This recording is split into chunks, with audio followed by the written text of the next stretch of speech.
So what were the big occurrences in 1941? I do believe my son got married. No, 1941. 41. Oh. Well, You- I don't remember. Doris was born. Oh. When I was born in 1941, and then Dad bought a new car to celebrate. Oh, no. Okay. All right. I forgot that. Yeah. Yeah. Yeah, that's true. I'm sorry. No, I thought you were born in 42. No, just tell about the car. That was a funny story. No, talk about my sister first. No. No, I like the part about the car. That's a funny. 1941, October 6th, my sister was born. And when my dad went to pick Mom and the new baby up from the hospital, he surprised them both with a brand new 1942 Pontiac. His first car, and Mom says, "Who did you borrow that car from?" Well, he had borrowed my brother's car to take me to the hospital when my pain started. So I thought he was going to come back with my brother's car. And instead of that, he comes. Auntie Pari was with him and Heidi to pick me up from the hospital to come home. And Auntie Pari said, "Give me the baby, Steve. Give me the baby." And I'm saying, "What for?" Looks like my husband had bought a new car. She was afraid I was going to faint.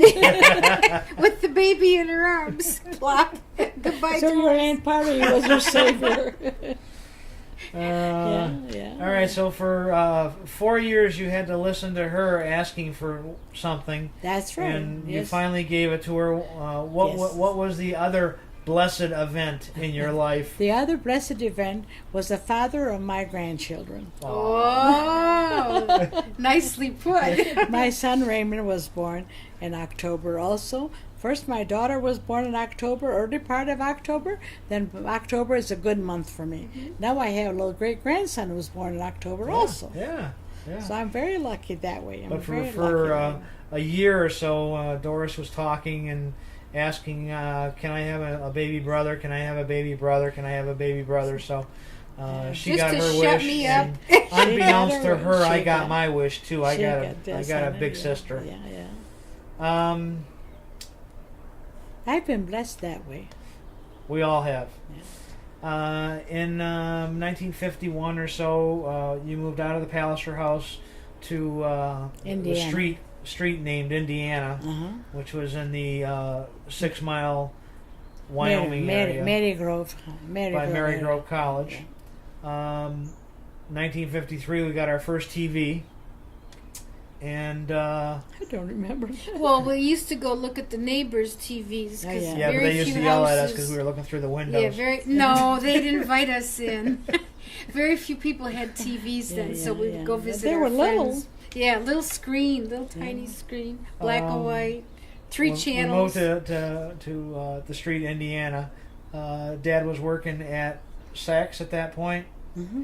and then he left Saks and went to Hughes Hatcher. Mm-hmm. Hughes Hatcher used to be a men's store similar to Saks, and in the 60s, I believe, it changed over to no, it was Harry Suffren first. I'm sorry. Mhm, right. It was Harry Suffren first, and then they merged with Hughes Hatcher. It was called Hughes Hatcher Suffren.